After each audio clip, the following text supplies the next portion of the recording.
زمانے کی قسم تمام انسان خسارے میں ہیں، سوائے ان کے جو ایمان لائے، جنہوں نے نیک عمل کیے، جنہوں نے ایک دوسرے کو حق کی نصیحت کی، جنہوں نے ایک دوسرے کو صبر کی تلقین کی۔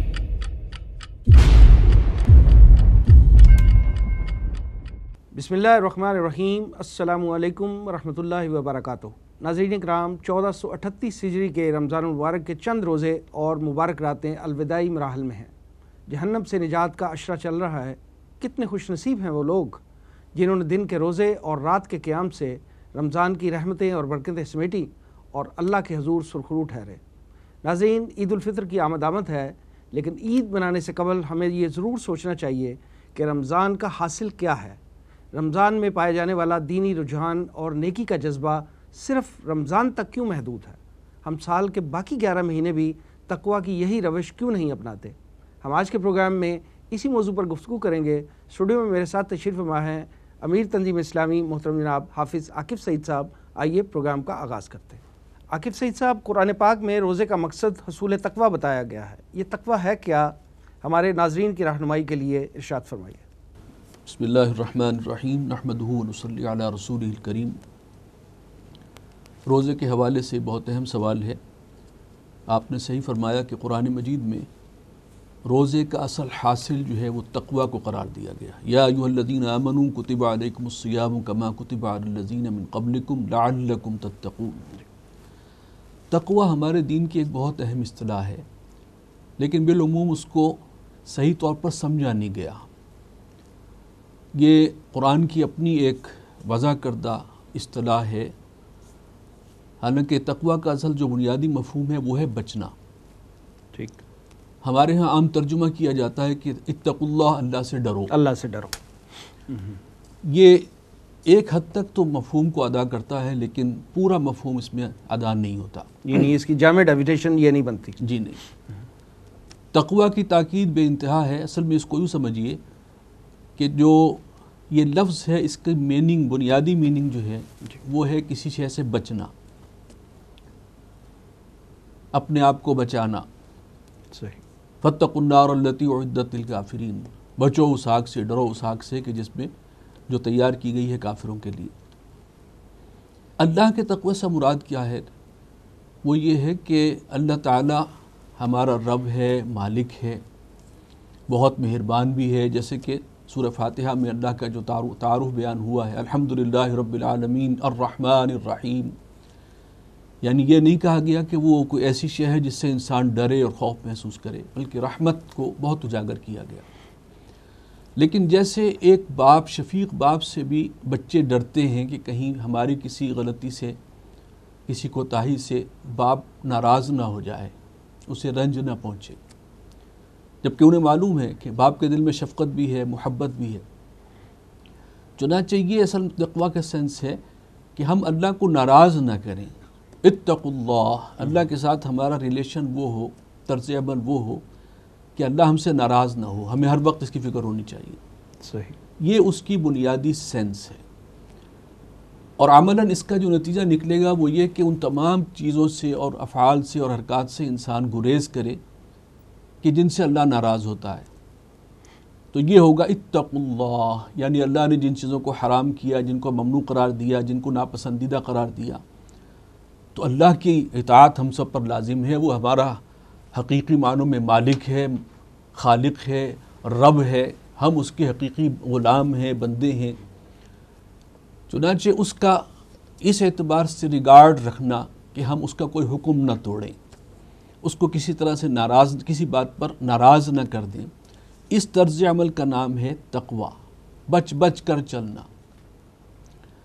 چنانچہ یہ وہ چیز ہے جس کے بارے میں قرآن مجید میں بار بار 20 مرتبہ ایک طرف تقویٰ کی تاکید آئی ہے، بلکہ 70 سے زیادہ مرتبہ ہے۔ اہل ایمان سے کہا گیا، یا ایھا الذین آمنوا اتقوا اللہ حق تقاتہ، اہل ایمان اللہ کا تقویٰ اختیار کرو جتنا کہ اس کے تقویٰ کا حق ہے۔ اور ساتھ ہی یہ بات بھی قرآن مجید نے ریپیٹڈلی بیان کی ہے کہ جنت میں وہ جائے گا جس کے دل میں یہ تقویٰ ہوگا۔ سبحان اللہ۔ ان للمتقین مفازا، جو آخرت کی کامیابی ہے وہ کن کے حصے میں آئے گی؟ متقین کی۔ ان المتقین فی جنات و نہر، جن کے دل میں تقوی ہے وہی ہوں گے جنتوں میں، باغات میں اور انہار میں۔ ان للمتقین مفازا، ان المتقین فی ظلال وعیون، ان المتقین فی مقام امین۔ اعدت للمتقین، جنت کے بارے میں بار بار بات آئی ہے کہ وہ تو تیار ہی کی گئی ہے متقین کے لیے، لہٰذا یہ ہمارے اعتبار سے بہت اہم شے ہے کہ ہم اللہ کا تقوی اختیار کریں، یعنی اللہ تعالیٰ کے احکامات کو توڑنے سے اور اس کو ناراض کرنے سے شعوری طور پر بچنے کی کوشش کریں زندگی کے ہر معاملے میں۔ یعنی اللہ تعالیٰ کے عذاب کے اس سے ڈرتے ہوئے، اس سے بچتے ہوئے ہم اپنے طور پہ اللہ کی محبت میں اللہ کے احکامات کی پیروی جو ہے وہ بجا لائیں تو وہ تقویٰ کہلائے گا۔ اور اس کا تعلق روزے سے کیا ہے؟ دیکھیے اصل میں ہمارا نفس ہے، آپ کو معلوم ہے کہ ان النفس لامارۃ بالسوء، قرآن میں بھی کہا گیا کہ یہ برائیوں کی طرف انسان کو دھکیلتا ہے، اس کے اندر حیوانی خواہشات ہیں، اور وہ اس لیے کہ انسان کا امتحان ہو رہا ہے، آزمائش ہے۔ خلق الموت والحیات لیبلوکم ایکم احسن عملا۔ اس کو کنٹرول کرنے کے حوالے سے روزے کی عبادت کہ انسان صبح صادق سے لے کر اور غروب آفتاب تک ماہ رمضان میں حلال چیزوں سے بھی اپنے آپ کو روکے، جو چیزیں اصلاً حلال ہیں، کھانا پینا، بیوی کے پاس جانا، یہ تو بالکل مباح ہے، حلال ہیں، جائز ہیں، لیکن ان کی بھی پابندی کرے۔ اور حاصل کیا ہوگا اس کا نتیجے میں یہ ہوگا کہ رمضان کے بعد وہ گناہوں سے، حرام کاموں سے بچنے کی اس کے اندر ایک عادت پختہ ہو چکی ہوگی۔ تو وہ جو تقوی اصل مقصود ہے وہ رمضان کا حاصل ہے، اور جب تقوی ہوگا تو انشاءاللہ پھر آخرت بھی سنور جائے گی۔ عاقب صاحب یہ فرمائیے کہ ابھی رمضان کا آخری عشر چل رہا ہے، چند روزے، ایک آدھ رات، مبارک رات رمضان کی جو ہے وہ باقی ہے، کون سے اعمال ہیں جو ہم ان دنوں میں کر کے، پچھلے ایک دو عشرے گزرے رحمت کے، مغفرت کے، یہ ان باقی دنوں میں جو بقیہ چند ساتیں ہیں اب رمضان کی، ان دنوں میں ہم کون سے اعمال کر کے اللہ تعالیٰ کے غضب سے بچ سکتے ہیں، اس کی جہنم سے نجات حاصل کر سکتے ہیں، اور اللہ تعالیٰ کی جو ہے وہ ہم خوشنودی حاصل کر سکتے ہیں؟ دیکھیے بنیادی بات تو یہی ہے کہ اب جتنا بھی وقت رہ گیا، اگر ہمارے سے کوتاہی ہوتی رہی ہے اس ماہ رمضان کا تقدس اور اس کا جو احترام اور اس کے جو تقاضے تھے ان کو پورا کرنے کے حوالے سے، تو فوری فیصلہ تو یہ کریں کہ اب جو بھی دن رہ گئے ہیں اس میں ایسی کوتاہی نہیں ہونی۔ روزہ رکھیں جو اس کے آداب اور شرائط ہیں۔ آداب و شرائط کیا ہیں؟ بالعموم مسلمانوں کے سامنے یہ بات ہے نہیں، چنانچہ حضور صلی اللہ علیہ وسلم نے اس کے حوالے سے بھی وارن کیا تھا کہ کم من صائم لیس له من الصوم الا الجوع، کتنے ہی روزہ دار ایسے ہیں جنہیں روزے سے صرف بھوک اور پیاس کے اس کے سوا کچھ حاصل نہیں ہوتا۔ وجہ کیا ہے؟ کہ وہ حلال چیزوں سے تو بچ رہے ہیں کہ روزے کی پابندی ہے، کھا نہیں سکتے، پی نہیں سکتے، بیوی کے پاس نہیں جا سکتے، لیکن جو غلط کام ہے جو ان کی زندگی میں جس کی عادت پڑ چکی ہے وہ چل رہے ہیں۔ اسی طریقے سے جو ہے وہ فحش کام، بے حیائی کے کام، اور خاص طور پر آج کل ہمارا میڈیا جو کچھ پیش کر رہا ہوتا ہے، تو اگر ہم اسی کو دیکھتے ہوئے سارا دن گزار رہے ہیں تو ہم تو سارا ایک وہ کام کر رہے ہیں جس کی شریعت میں گنجائش ہی نہیں ہے، اس حدیث کی زد میں آ رہے ہیں ہم تو بالکل آ رہے ہیں۔ لہٰذا اب طے کر لیں کہ اب جتنے بھی روزے باقی رہ گئے ہیں اس کی تمام شرائط اور آداب کے ساتھ، خلوص دل کے ساتھ اب ہم اس کی پیروی کریں گے، پابندی کریں گے، نمبر ایک۔ اسی طریقے سے تراویح کے اہتمام میں اگر کمی ہے تو اس کی تلافی کی کوشش کی جائے، یعنی قیام اللیل کی، قیام اللیل، اور خاص طور پر یہ ہے کہ قرآن مجید کو خود بھی، ایک تو یہ تراویح میں سننا، پھر قرآن مجید کو پڑھنا، سمجھ کر پڑھنا۔ قرآن تو کتاب ہدایت ہے، تو کتاب ہدایت کا اصل فائدہ تبھی ہوگا جب ہم اس کو سمجھیں اور سمجھ کر اس کو پڑھیں اور پھر اس سے فائدہ اٹھائیں۔ اسی طریقے سے ذکر اللہ کو معمول بنائیں زیادہ سے زیادہ۔ بہت سے لمحات ہمارے ہیں جو بالکل ضائع ہو جاتے ہیں اور وہ ہم ان گواہ بیٹھتے ہیں۔ وہ اگر ہم ہر لمحے کو قیمتی بنا لیں کہ کوئی بھی جب فارغ وقت جو ہے وہ ذکر اللہ میں گزاریں، قرآن مجید کو پڑھنے میں گزاریں۔ اسی طریقے سے چونکہ اس ماہ مبارک میں ہر نیکی کا اجر 70 گنا زیادہ ملتا ہے عام سال کے دنوں کے مقابلے میں، بالکل۔ چنانچہ اس موقع پر جو ہے وہ زیادہ سے زیادہ انفاق، اللہ کی راہ میں خرچ کرنا، غریبوں کی مدد کرنا، یہ سارے کام جو خیر کے ہیں، جو اللہ کو بہت پسند ہیں، ان کا خصوصی اہتمام کیا جائے تاکہ اس رمضان کی برکت سے ہم پورے طور پر مستفید ہو سکیں۔ سر یہ بھی فرمائیے کہ ہم دیکھتے ہیں کہ رمضان میں عام طور پہ مسلمانوں کا جو رجحان ہے وہ نیکی کی طرف بہت زیادہ ہوتا ہے، یعنی نماز کی باجماعت ادائیگی ہے، مسجدوں میں رونق ہے، تلاوت قرآن پاک کا اہتمام ہوتا ہے، تراویح ہے، قیام اللیل ہے، زکوٰۃ ہے، جیسے آپ نے فرمایا کہ صدقہ و زکوٰۃ بہت زیادہ ہے، یعنی ایک نیکی کا رجحان ایک نظر آتا ہے معاشرے میں۔ کیا وجہ ہے کہ سال کے باقی جو 11 مہینے میں اس میں یہ ٹرینڈ نظر نہیں آتا ہماری زندگیوں میں؟ اس حوالے سے ہماری رہنمائی فرمائیے۔ دیکھیے اصولی بات ہے، آپ کو معلوم ہے کہ انسان کی ایک طبیعت ہے، ایک مزاج ہے، اللہ تعالیٰ نے اس کی ایک نفسیاتی ساخت بنائی ہے، اور اسی ساخت کا یہ نتیجہ ہے کہ جب بتا دیا گیا کہ اس مہینے میں ہر نیکی کا عمل 70 گنا زیادہ ہوگا اجر و ثواب، اور خود روزہ رکھنے کا اجر و ثواب اتنا ہے کہ وہ بے حساب ہے، تو یہ ایک جیسے لوٹ سیل کا ایک کانسیپٹ ہوتا ہے نا، تو اسی لیے اس ماہ مبارک کو نیکیوں کا موسم بہار بھی کہا جاتا ہے، اور اگر اس کو اور گاڑھا کریں تو یہ نیکیوں کی لوٹ سیل کا موسم ہے۔ جب اب لوٹ سیل ہوتی ہے تو آپ دیتے ہیں کہ گاہک بڑھ جائے گا، یہ انسان کی طبیعت اور مزاج کا حصہ ہے۔ چنانچہ اس موقع پر فائدہ اٹھا کر اور پھر انسان اپنے آپ کو مطمئن کر لیتا ہے کہ میں نے بہت نیکیاں کما لی ہیں، تو بقیہ سال کا جو 11 مہینے ہیں اب شاید اس محنت کی ضرورت نہیں ہے، گویا یہ ہمیں شیطان جو ہے لوری دے کر سلاتا ہے، ہم نے سٹاک اکٹھا کر لیا نیکیوں کا۔ لیکن ہم انسان کی جو نفسیات اللہ نے بنائی ہے اس میں یہ ہے کہ اگر کسی شے کا آپ کو بہت زیادہ بینیفٹ نظر آ رہا ہے تو آپ لپکتے ہیں اس کی طرف، تو جن میں بھی کچھ نہ کچھ دینی جذبات ہیں، آخرت کا خیال ہے، تو ان کا رجحان بڑھ جاتا ہے نیکیوں کی طرف، بالکل فطری بات۔ یہ تو ایک اسپیکٹ ہے جس کا ہم نے ذکر کیا۔ ایک دوسرا اسپیکٹ ہے، ہماری تاجر برادری جو ہے وہ اس رمضان کے مبارک مہینے میں جب ہر کوئی نیکی کی طرف مائل ہے، وہ اپنا منافع کمانے کے چکر میں ہے، چاہے وہ ہول سیلر ہوں، چاہے وہ ریٹیلرز ہوں، وہ مطلب اشیاء رسد جو ہیں ان کی، اشیاء ضروریہ جو ہیں ان کی رسد اور وہ جو کھپت ہے اس میں کوئی وہ نہیں ہوتا، لیکن پھر بھی ان کی قیمتیں آسمانوں پہ ہیں۔ ہم دیکھتے ہیں کہ دوسرے مذاہب میں دینی تہوار جب آتے ہیں، جب ان کے یہ دینی ایام آتے ہیں، تو اس میں خاص جو ہے وہ اپنے صارفین کو سہولت دیتے ہیں، فیسیلیٹیٹ کرتے ہیں۔ دوسرے مذہب کے لوگ بھی، ایون رمضان میں بھی دوسرے مذہب کے لوگ جو ہیں وہ رمضان کی جو ہے وہ عزت و احترام میں سیل لگا دیتے ہیں، لیکن ہماری تاجر برادری جو ہے وہ لحاظ نہیں کرتی ہے۔ یہ ایک معاشرتی مسئلہ ہے جو دن بدن بڑھتا جا رہا ہے۔ اس حوالے سے ہماری رہنمائی فرمائیں کہ اس معاشرتی مسئلے کا حل کیا ہے آپ کی نظر میں؟ دیکھیے ایک حل تو یہ ہو سکتا ہے کہ حکومت اپنی ذمہ داری پوری کرے اور وہ پابندیاں لگائے اور پھر نظر بھی رکھے، یہ عام طور پر بات ادھر ہی جاتی ہے، کسی حد تک کیا بھی جاتا ہے، کسی حد تک کیا بھی جاتا ہے۔ بہرحال جو آپ نے دوسرے مذاہب کی بات کی ہے تو مجھے نہیں معلوم، میری معلومات میں نہیں ہے کہ وہ اس موقع پر کیا بینیفٹس دیتے ہیں اپنے اپنے مذہب کے جو بھی پیروکار ہیں ان کو، یا وہ بھی اس سے فائدہ اٹھاتے ہیں۔ بہرحال ایک بات اصولی ہے کہ جو اشیاء صرف کی جو قیمتیں ہیں، اس میں ہمارے دین کا جو تقاضا یہ ہے کہ ہولڈنگ نہ ہو، ذخیرہ اندوزی نہ ہو، اور کسی کے مجبوری سے ناجائز فائدہ نہ اٹھائے۔ سال کے 12 مہینوں کے لیے حکم ہے نا کہ ذخیرہ اندوزی جو ہے وہ نہیں ہونی چاہیے، لیکن رمضان میں جب کوئی شارٹیج بھی نہیں ہوتی کسی چیز کی، پھر بھی قیمتیں بڑھا دی جاتی ہیں۔ دیکھیے اصل میں رمضان میں بعض چیزوں کی مانگ بڑھ جاتی ہے ڈیفینیٹلی، اور اسی کا فائدہ اٹھایا جاتا ہے۔ مارکیٹ اکانومی اسی کو کہتے ہیں۔ اگر تو خدا خوفی ہوگی تو جو چیزیں ممنوع ہیں شریعت میں وہ ہے ذخیرہ اندوزی، کسی دوسرے کی مجبوری سے ناجائز فائدہ اٹھانا۔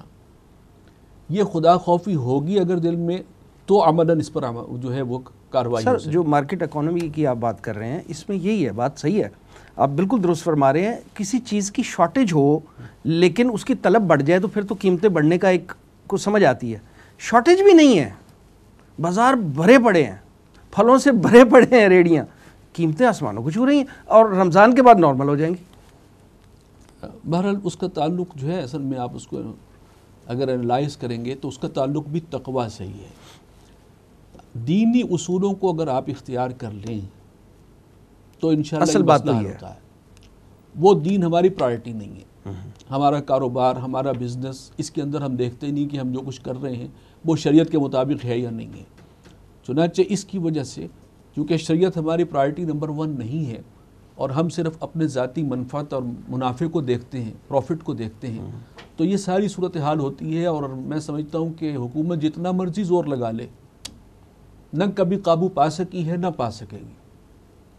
یہ تو اندر اگر تقویٰ ہوگا تو معاملہ نارملائز ہوگا. سر یہ فرمائیے کہ نزول قرآن جو ہے وہ رمضان المبارک کی برکت کی وجہ ہے، یعنی رمضان میں نزول قرآن ہوا تو اس کی اہمیت اور فضیلت جو ہے وہ بہت زیادہ ہے. ہم دیکھتے ہیں کہ پاکستان کا قیام بھی جو ہے وہ رمضان المبارک میں ہوا. آپ کیا سمجھتے ہیں کہ اس میں کوئی اللہ تعالیٰ کی طرف سے کوئی ڈیوائن حکمت ہے؟ دیکھیے ایک بات تو آپ نے بہت صحیح کی ہے جو عام طور پر ہمارے ہاں اتنی معروف نہیں ہے، اور وہ یہ ہے کہ رمضان کی اصل فضیلت نزول قرآن کی وجہ سے ہے. شہر رمضان الذی انزل فیہ القرآن.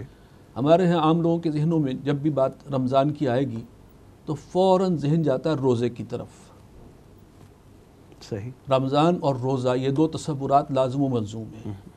قرآن نے جو تعارف کروایا ہے ماہ رمضان کا، اس مہینے 12 مہینے اللہ کے ہیں لیکن اس مہینے کا بہت خاص تعارف کروایا گیا. شہر رمضان الذی انزل فیہ القرآن.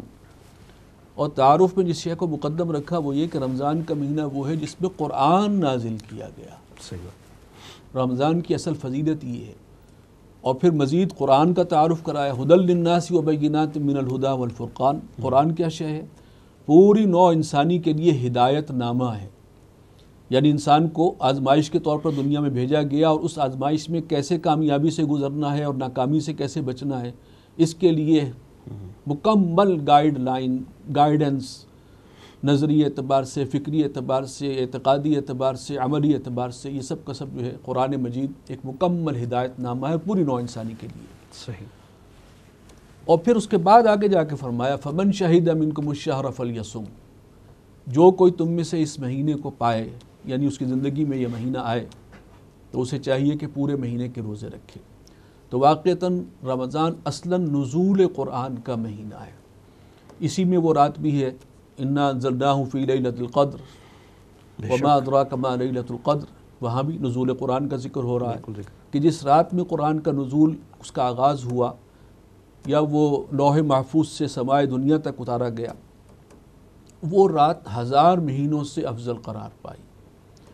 تو یہ ایک خاص معاملہ قرآن مجید کی عظمت کے حوالے سے ہے کہ قرآن کا جس مہینے میں نزول ہوا وہ سب سے بہتر، اعلیٰ ترین، افضل ترین مہینہ قرار پایا. جس رات میں نزول ہوا وہ 1000 مہینوں سے زیادہ افضل.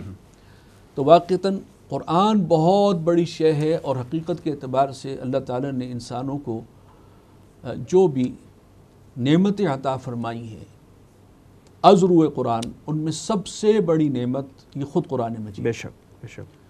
اچھا یہ تو ہوا قرآن کی عظمت کا معاملہ. ہمارا ملک جو ہے پاکستان، یہ دنیا کا واحد ملک ہے جو اس اسلام کے نام پر بنا ہے. کوئی اور اسلامی ملک بھی اس کی مثال نہیں ہے. بالکل ایسے 56-57 اسلامی ملک کہا جاتا ہے کہ دنیا میں موجود ہیں، لیکن واقعہ یہ ہے کہ اسلام کے نام پر بننے والا پوری دنیا میں واحد ملک پاکستان. اور شاید اسی کی معنویت کو اجاگر کرنے کے لیے کہ اس کا تعلق اسلام سے ہے، چونکہ ہم نے نعرہ لگایا تھا پاکستان کا مطلب کیا؟ لا الہ الا اللہ. اور یہ بھی حقیقت جان لیجئے کہ مصور پاکستان کا جو ویژن تھا، مصور پاکستان سب کو معلوم ہے کون ہے، علامہ اقبال. علامہ اقبال رحمۃ اللہ علیہ. اور اب سرکاری طور پر، دانستہ طور پر اقبال کے کلام کو اور اقبال کے پیغام کو جو ہے وہ بیک گراؤنڈ میں لے جانے کی کوششیں ہو رہی ہیں. یہ بدقسمتی ہے ہٹایا معاشرے کی. صحیح بات. بلا شبہ وہ مصور پاکستان بھی تھے، اور انہوں نے ہی اپنی جاندار شاعری سے اور اسلامی جذبے کے تحت مسلمانوں کے اندر ایک نئی روح پھونک دی تھی، اور جس کے نتیجے میں پاکستان بنا ہے. ان کا ویژن بھی یہ تھا کہ یہ پاکستان صحیح معنوں میں اسلام کا ایک ایسا نمونہ ہوگا جو پوری دنیا کے لیے مشعل راہ بنے گا، حقیقی اسلام. قائد اعظم جو بانی پاکستان ہے، ان کا بہت بڑا کردار ہے پاکستان کے بننے میں. ان کا ویژن بھی یہی تھا. چنانچہ ان کی جو 100 سے زیادہ تقاریر ہیں جو ریکارڈ پر ہیں، ان سب کا حاصل یہ ہے کہ یہ ملک جو بن رہا ہے اس کا دستور قرآن ہے، بالکل، اور یہ ملک جو ہے یہ اس میں اسلام کا ایک نمونے، اسلامی نظام کا ایک نمونہ جو ہے ہم پیش کریں گے اس کے ذریعے سے، جو پوری دنیا کے لیے مشعل راہ بنے گا۔ چنانچہ ان کی بے شمار تقاریر میں صاف نظر آتا ہے کہ وہ پورے اسلامی نظام کو نافذ کرنا چاہتے تھے۔ تو یہ ایک چونکہ اسلام کے نام پر بنا ہے، یہ حقیقت ہے، اور پھر اسلام کے حوالے سے سب سے بڑی عظمت والی شے قرآن مجید ہے، ہدایت کے حوالے سے اللہ تعالیٰ نے ان دونوں کو گویا کہ جوڑ دیا۔ یہ ایک سمبولک ہمارے لیے بھی گویا کہ آنکھیں کھولنے کے لیے کہ یہ اس کا بڑا گہرا تعلق حقیقت اسلام، حقیقت دین کے ساتھ ہے اس ملک کا، اور یہ یقینی طور پر اللہ کا ایک خاص فضل ہے، اور اس کی رحمت کی طرف اشارہ ملتا ہے کہ اس رات میں جو یہ قرآن جو ہے پاکستان کا قیام، اس بات کی علامت ہے کہ اللہ تعالیٰ کی طرف سے خاص تحفہ تھا جو ہمیں عطا ہوا، اور اس لیے یہ عطا ہوا ہے کہ ہم نے نعرہ لگایا تھا کہ پاکستان کا مطلب کیا، لا الہ الا اللہ۔ عاقب صاحب، ہم دیکھتے ہیں کہ ہمارے ذرائع ابلاغ جو ہیں، خصوصاً جو ہے الیکٹرانک میڈیا جو ہے، وہ جس انداز میں سیر و افطار کی ٹرانسمیشنز لے کے چل رہا ہے، جس میں اداکار، کھلاڑی اور جو سنگرز ہیں وہ اپنے اپنے انداز میں ہمیں دین سکھانے کی کوشش کر رہے ہیں، یعنی آپ کیا سمجھتے ہیں کہ یہ جو انداز ہے ٹی وی چینلز پہ سیر و افطار کی ٹرانسمیشنز کا، یا سو کالڈ اسلام کی تبلیغ کا جو انداز انہوں نے اپنایا ہوا ہے، آپ کیا سمجھتے ہیں کہ یہ پبلک ڈیمانڈ ہے یا کوئی بیرونی ایجنڈا ہے جس کو لے کے چل رہے ہیں یہ میڈیا چینلز؟ بڑا اہم سوال بھی ہے، ذرا مشکل بھی ہے۔ دیکھیے، بات سیدھی سی ہے کہ ہمارا جو الیکٹرانک میڈیا ہے اس کا جو مجموعی رول ہے وہ کیا ہے؟ اس کا کوئی تعلق اسلام سے، دین سے، قرآن سے نہیں ہے۔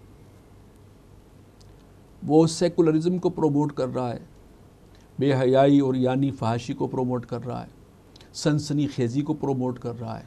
صحیح بات۔ قرآن مجید میں تو یہاں تک کہا گیا کہ جو لوگ یہ فحش باتوں کو عام کرتے ہیں، اس کا ذکر کرتے ہیں، پبلک میں بیان کرتے ہیں، ان سے اللہ اور رسول کا جو ہے وہ جنگ ہے۔ ایسے معاملات میں پردہ پوشی اختیار کرنے کا کہا گیا۔ اسلامی تعلیمات تو کچھ اور ہیں۔ جی، قرآن مجید میں سورہ نور میں یہ آیت آئی ہے کہ ان الذین یحبون ان تشیع الفاحشۃ فی الذین آمنوا لہم عذاب شدید فی الدنیا والآخرہ، یعنی وہ لوگ کہ جو فحش باتوں کو پھیلاتے ہیں، یعنی اس قسم کی سنسنی خیزی پیدا کرنا، اور جو فحاشی والے جرائم ہیں یا اس سے متعلقہ چیزیں ہیں ان کو بیان کرنا، ان کو نشر کرنا، اس کو بھی کہا گیا کہ ان کے لیے سخت ترین عذاب ہے، اور اللہ اور رسول کی طرف سے گویا کہ ایک وارننگ دی گئی ہے انہیں قرآن مجید میں۔ ہمارے ہاں ان چیزوں کا، ان اصولوں کا کوئی لحاظ نہیں، اور اصل مقصد جو ہے وہ آپ کو معلوم ہی ہے کہ وہ ایک بہت بڑی تجارت کا ذریعہ بن گیا ہے، اور حصول زر، اور اس کے ساتھ ساتھ آپ یہ بھی جانتے ہیں کہ کچھ پیچھے اور ایجنڈاز بھی ہیں جو چل رہے ہیں۔ اسلام دشمن قوتیں، ابلیسی قوتیں بھی جو ہے اس کے ذریعے سے اپنا بہت سا ایجنڈا جو ہے اس کی تکمیل کے اندر مصروف ہیں۔ تو میڈیا کا اصل رول تو یہ ہے۔ چنانچہ رمضان میں وہ کچھ نہ کچھ پروگرام کرتے تو ہیں، لیکن وہ دین کی حقیقی روح کے مطابق نہیں ہوتے، انہیں بالعموم اس سے کوئی سروکار نہیں ہے کہ دین کی اصل حقیقی روح کیا ہے۔ وہ پبلک کی ویسے ڈیمانڈ کے حوالے سے اور ان کی دلچسپی کے حوالے سے کوئی نہ کوئی پروگرام رکھتے ہیں۔ چنانچہ یہ چیز جو ہے یہ ایک اعتبار سے دین کو بگاڑنے کے مترادف ہے، اور لوگوں کو دین کے پردے میں بے دینی جو ہے ان کو سکھانے کے مترادف ہے۔ عاقب صاحب، یہ فرمائیے پروگرام کے آخر میں مختصر انداز میں کہ رمضان المبارک کا حاصل کیا ہے آپ کی نظر میں؟ رمضان کا اصل حاصل جہاں سے بات شروع ہوئی ہے ہم وہیں چلتے ہیں، وہ اصل حاصل ہے تقویٰ، اور تقویٰ شرط ہے آخرت کی کامیابی کی، اور تقویٰ یہ ہے کہ انسان گناہوں سے، حرام سے اور اللہ نے جن چیزوں کو منع کیا ہے ان سے بچے، باز آئے، اللہ کی ناراضگی سے بچنے کی کوشش کرے شعوری طور پر، یہ تقویٰ ہے۔ رمضان کا جو حاصل ہے 30 دنوں کی ٹریننگ کس بات کی ہے؟ نفس پر قابو پانا۔ شدید بھوک لگ رہی ہے، اور آج کل تو خیر بھوک کم ہوتی ہے، پیاس کا معاملہ گرمی میں زیادہ ہوتا ہے۔ شدید پیاس لگی ہوئی ہے، بہترین مشروب آپ کے پاس گھر میں موجود ہے، آپ کو فریزر بھرا ہوا ہے اچھے اچھے مشروبات سے، لیکن یہ ہے کہ اللہ نے جو اس وقت کی پابندی لگائی ہوئی ہے رمضان کی، اس کے پیش نظر انسان جو ہے وہ روکتا ہے اپنے آپ، آبزرو کر رہا ہے پابندی۔ 30 دن یا 29 دن وہ حلال اور جائز چیزوں سے بھی اپنے آپ کو روک کر ایک مشق حاصل کریں، ٹریننگ، تاکہ سال کے بقیہ مہینوں میں 11 مہینوں میں وہ گناہوں سے، حرام سے، نافرمانی سے اپنے آپ کو بچا سکے۔ اصل حاصل یہ ہے، چنانچہ اور اسی کا نام تقویٰ ہے، اور الٹیمیٹلی یہی وہ شے ہے جو مطلوب ہے انسان کے لیے۔ گویا کہ اللہ تعالیٰ نے ایک ٹریننگ کا یہ اہتمام کیا 1 مہینے کی، کہ دنیا کے اندر جو بھی مسائل ہیں اور انسان کے لیے ٹیمپٹیشنز ہیں وغیرہ وغیرہ ہیں، اس سے اپنے آپ کو نکال کر اللہ کی رضا کے لیے 1 مہینہ اس انداز سے پابندی کو قبول کرنا، تاکہ سال کے بقیہ مہینوں میں انسان گناہ سے اور حرام سے بچنے کے قابل ہو سکے۔ بالکل صحیح۔ اصل حاصل یہی ہے، اور اگر یہ ہو گیا تو فہو المطلوب۔ سید ابو الحسن علی ندوی رحمۃ اللہ علیہ انڈیا میں ایک بہت بڑی علمی شخصیت گزرے ہیں، کچھ ہی عرصہ ہوا ان کا انتقال ہوا۔ انہوں نے اس بات کو بڑی خوبصورتی سے بیان کیا۔ وہ کہتے ہیں کہ روزہ ہمارا ایک تصور ہے، رمضان کا روزہ، روزے 2 طرح کے، اس ایک روزے کو تو سب جانتے ہیں، سب کو معلوم ہے کہ ماہ رمضان چاند دیکھا اور پھر روزے شروع ہو گئے 1 مہینے کے۔ صحیح۔ کہتے ایک روزہ اور بھی ہے، یہ والا روزہ جو ہے یہ تو جب شوال کا چاند نظر آ جائے گا تو وہ روزہ ختم ہو جائے گا۔ ایک روزہ ساری زندگی کا ہے، وہ انسان کے موت تک چلتا ہے۔ وہ روزہ کیا ہے کہ اللہ تعالیٰ نے جن چیزوں کو حرام قرار دیا ہے، جن کو ممنوع قرار دیا ہے، جن کو کہا گیا کہ وہ اللہ کو ناپسند ہیں، ان تمام چیزوں سے اپنے آپ کو روکے رکھنا پوری زندگی، یہ پوری زندگی کا روزہ ہے۔ اور ماہ رمضان جو ہے اس کے 30 دن کے روزے اصل میں وہ بقیہ زندگی کے لیے ہمارے لیے ایک ٹریننگ کا ذریعہ بنتے ہیں۔ تو مبارک کے مستحق ہیں وہ لوگ مبارکباد کے کہ جن کو اس ماہ رمضان کے جو اصل فضیلت ہے اور اس کی جو برکت ہے اس سے حصہ بھی ملے، اور وہ تقویٰ کی پونجی حاصل کر کر جو ہے وہ سفر کا آغاز کریں آگے رمضان کے بعد، اور واقعتاً وہ اللہ کے نیک بندوں میں شامل ہوں، یعنی یہ کہ وہ زندگی اس طرح سے گزاریں جیسے کہ اللہ چاہتا ہے۔ اور قرآن مجید میں اس کے حوالے سے بہت سے انداز اختیار کیے گئے، ادخلوا فی السلم کافہ، دین میں اللہ کی اطاعت میں پورے کے پورے داخل ہو۔ یہ نہیں ہے کہ زندگی کے کچھ حصے میں ہم جو ہے وہ کمپرومائز کر لیں کہ فلاں معاملے میں تو اپنی نماز بھی پڑھ طے کر لیں کہ یہ کرنا ہے یہ نہیں کرنا، نماز تو پڑھ لیں گے، اگرچہ نماز بھی کتنے لوگ پڑھتے ہیں پاکستان میں، مسلمانوں کی میرا خیال ہے مشکل سے 8-10% لوگ ہوں گے جو پابندی سے نماز پڑھتے ہوں گے، لیکن ایک تصور ہمارا ہے کہ نماز پڑھ لی، حج اور عمرے کر لیے، روزہ رکھ لیا، لیکن باقی عائلی معاملات، گھر کا ماحول، کاروبار، بزنس، یہ باہر کی ساری ایکٹیویٹیز، یہ سب کے سب اس انداز سے گزاریں گے کہ جیسے جو معاشرے کا چلن ہے، جو دنیا میں رواج ہے، جو آج کل جو ہے یورپ اور امریکہ میں جو ٹرینڈز ہیں ہم نے بھی اس کے مطابق ہی اپنی زندگی گزارنی ہے۔ تو یہ تقسیم اللہ کو ایکسیپٹیبل نہیں ہے۔ ادخلوا فی السلم کافہ، دین میں پورے کے پورے داخل ہونا۔ اللہ رب ہے، اس کا ہر حکم مانو گے تو اس کا جو ہے، ہاں غلطی اگر ہو سکتی ہے، غلطی انسان سے ہو سکتی ہے، کسی وقت نفس کے اندر اشتعال ایسا ہوا ہے کہ انسان سے کوئی غلطی سرزد ہو گئے، لیکن پھر فوراً سچی توبہ کرے، صحیح اللہ کی طرف رجوع کرے، عزم کرے کہ آئندہ وہ غلطی نہیں ہوگی، اور اپنی اصلاح کے لیے کمر بستہ ہو جائے، تو پھر اللہ تعالیٰ توبہ بھی قبول فرما لیتا ہے۔ لیکن اگر مستقلاً ہم یہ زندگی کے 2 حصے بنا لیں کہ کچھ گوشوں میں تو اسلام پر عمل کریں گے، شریعت پر عمل کریں گے، اور زندگی کے دوسرے گوشے جو ہیں اس پر ان گوشوں میں اسلام پر عمل ممکن نہیں ہے، تو یہ چیز اللہ کو انتہائی ناپسند ہے۔ رمضان کا حاصل میں سمجھتا ہوں یہ ہے کہ ہم ہر شخص طے کرے کہ وہ اپنی پوری زندگی کو اللہ اور رسول کی اطاعت کے تابع کر لے گا۔ اللہ تعالی ہم سب کو اس کی توفیق عطا فرمائے۔ عاقب سعید صاحب، عید الفطر کی آمد ہے، جی، اس مبارک موقع پہ امت مسلمہ کو کیا پیغام دیں گے آپ؟ وسیم صاحب، بہت اہم سوال ہے، اس لیے کہ اس وقت امت جس حال میں ہے وہ بہت ہی تشویشناک صورتحال ہے۔ خانہ جنگی کی کیفیت ہمیں نظر آ رہی ہے۔ امت کئی گروہوں میں بٹ کر اور ایک دوسرے کے لیے گویا کہ ایک دوسرے کو نیچا دکھانے کی کوشش میں ہے۔ ایسے ہی، اور سب سے بڑا المیہ یہ ہے کہ ہم جو ابلیسی قوتیں ہیں، دجالی قوتیں ہیں، ان کا اعلی کار بنے ہوئے ہیں اس وقت، بجائے اس کے کہ ہمارا اخلاص اس امت کے ساتھ ہو، اللہ کے دین کے ساتھ ہو، اللہ کی دی ہوئی شریعت کے ساتھ ہو، مسلمانوں کے ساتھ ہو۔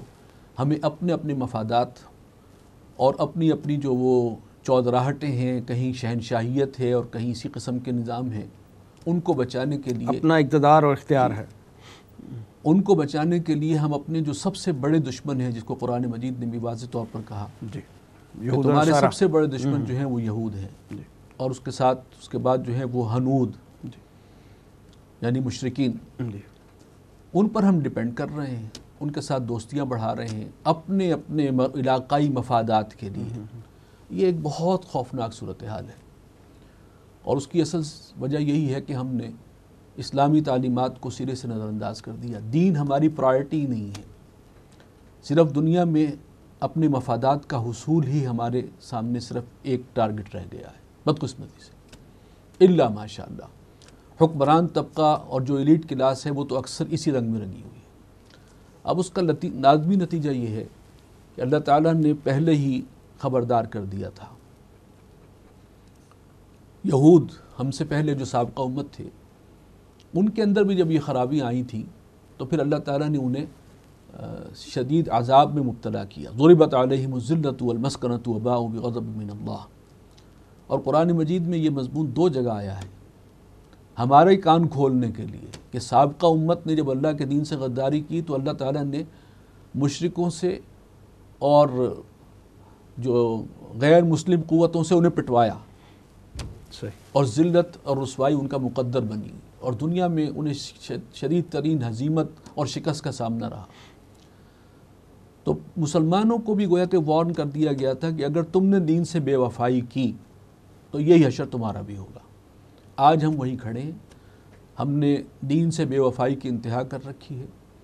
عاقب صاحب، مستقبل میں کوئی امید کی کرن نظر آتی ہے آپ کو؟ جی، فوری امیجیٹ مستقبل میں تو نظر نہیں آ رہی، لیکن یہ ہے کہ حضور صلی اللہ علیہ وسلم کی دی ہوئی خبریں وہ ہمارے پیش نظر ہیں اور ہمیں ان پر یقین ہے، اور وہ الصادق المصدوق تھے صلی اللہ علیہ وسلم۔ یقینی طور پر وہ وقت آئے گا کہ اس دنیا میں اللہ کا دین غالب اور سربلند ہوگا، لیکن اس وقت کی صورتحال یہ ہے کہ جیسے اس سے پہلے یہود کو بہت پٹائی ان کی ہوئی تھی اور انہیں ذلت و رسوائی کا اللہ کی طرف سے جو ہے وہ عذاب مسلط ہوا تھا، بالکل وہی عذاب آج اس امت مسلمہ پر ہے، اس لیے کہ ہم نے بھی انہی جرائم کا ارتکاب کیا ہے جن جرائم کی سزا یہود کو ذلت و مسکنت کی شکل میں ملی تھی۔ لیکن ساتھ یہ بھی کہہ دیا گیا کہ اگر تم اپنی روش ٹھیک کر لو، وَأَنْتُمُ الْأَعْلَوْنَ إِن كُنتُم مُؤْمِنِينَ، سچے مومن بن جاؤ تو پھر اللہ تعالیٰ تمہیں دنیا میں غالب اور سربلند کر دے گا۔ مسلمانوں کو یہ پیغام دینے کی ضرورت ہے، اور اصل میں اللہ کا یہ وعدہ دوہرا ہے۔ اگر واقعی اللہ کے وفادار، اللہ اور اس کے دین کے اور حضور صلی اللہ علیہ وسلم یعنی رسول اللہ صلی اللہ علیہ وسلم کے ہم وفادار بن جائیں تو نہ صرف یہ ہے کہ آخرت میں جو اصل کامیابی ہے وہ اللہ تعالیٰ ہمیں عطا فرمائے گا، بلکہ دنیا میں بھی عزت اور سربلندی، غلبہ، اقتدار مسلمانوں کو ملے گا انشاءاللہ۔ یہ اللہ کا وعدہ ہے، وَأَنْتُمُ الْأَعْلَوْنَ إِن كُنتُم مُؤْمِنِينَ، بالکل کھلا وعدہ۔ چنانچہ یہ ہے کہ اگر ہم دنیا اور آخرت دونوں کی سربلندی چاہتے ہیں تو واحد راستہ یہ ہے۔ تو امت کے لیے یہی پیغام ہے کہ اس وقت کی جو ذلت اور رسوائی ہے اور جو ایک بہت بڑی خانہ جنگی کی ہم بالکل دہانے تک پہنچے ہوئے ہیں اور بہت بڑی تباہی کے کنارے پر ہیں، اس سے بچنے کا راستہ یہی ہے کہ ہم اللہ کے دین کے ساتھ اور حضور صلی اللہ علیہ وسلم کے ساتھ اور اللہ کے ساتھ سچے ان کے وفادار بن جائیں اور اس کے دین کو پورے طور پر اختیار کر کے اپنے عمل سے ثابت کریں کہ ہماری پرائرٹی نمبر 1 اللہ ہے، اس کے رسول صلی اللہ علیہ وسلم ہے اور اللہ کا دین۔ بہت شکریہ حافظ عاقب سعید صاحب ہمارے پروگرام میں تشریف آوری کا۔ ناظرین، یہ تھا آج کا پروگرام، آج کے لیے اتنا ہی۔ اس پروگرام کا فیڈ بیک ضرور دیجیے گا، ہمارا ایڈریس ہے media@tanzeem.org۔ اس پروگرام کے اگلے ایپیسوڈ تک کے لیے وسیم احمد کو اجازت دیجیے، اللہ نگہبان۔